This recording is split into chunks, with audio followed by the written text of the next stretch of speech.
It was alleged in 2004 by the naysayers, many of whom I have to say from the publishing industry, like Springer, like Blackwell Science, Bob Campbell, my old mate from Oxford, are now very much on board riding the open access ship to wherever it goes, hopefully to a profit centre somewhere near them.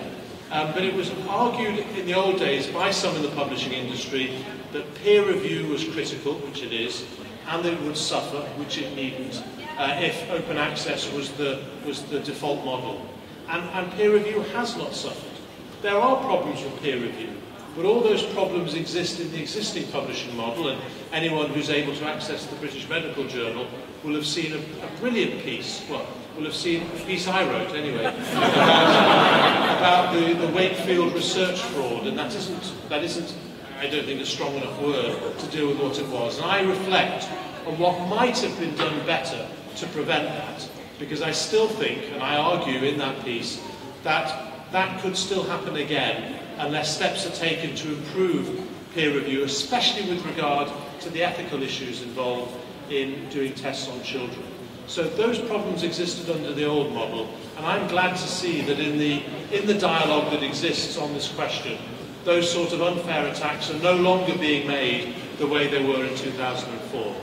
I hope the new Select Committee, who has a new chairman elected today that I've hardly heard of, I have to say, therefore it's a good thing, I'm telling him, he's a blank slate, will look again at whether there's more that public institutions, publicly funded institutions can do to ensure that the maximum amount of information is openly available, and that we have a scientific publishing model, at least in terms of publicly funded research, that resonates with the new government policy of making its own data, which is probably much more dodgy than the stuff that's published in journals, freely available, which is part of this dichotomy, this absurd situation, that low-quality data is easily available, and high-quality information and high-quality conclusions are not often easily available. I'm delighted that I had the privilege of meeting Harold Varmus as part of that inquiry, an inquiry that didn't involve travel abroad, so it was a proper inquiry. It wasn't an excuse to travel like many of our Select Committee inquiries were. It's a pleasure to hear the VTech tonight, for example, and to be part of, at least this evening, the celebration that are these awards. This model of publishing can only grow. I don't think it's right that only the US Congress has the benefit of a bill being introduced and probably reintroduced soon to promote open access. I think it's time that Britain, given that we have this brilliant organisation, is also seen to debate these things in Parliament.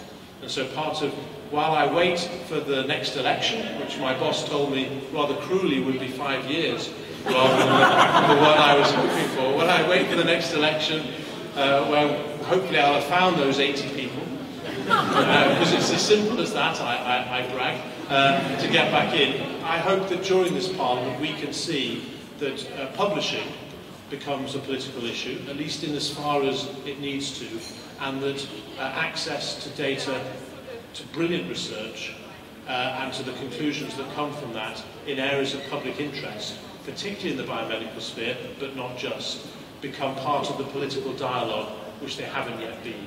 So let's hope that a government that I have a stake in, actually, will do better than we have done previously. Enjoy the awards. Congratulations to the award winners. Thank you, BioMed Central, for having me here, despite my depleted status. Thank you very much.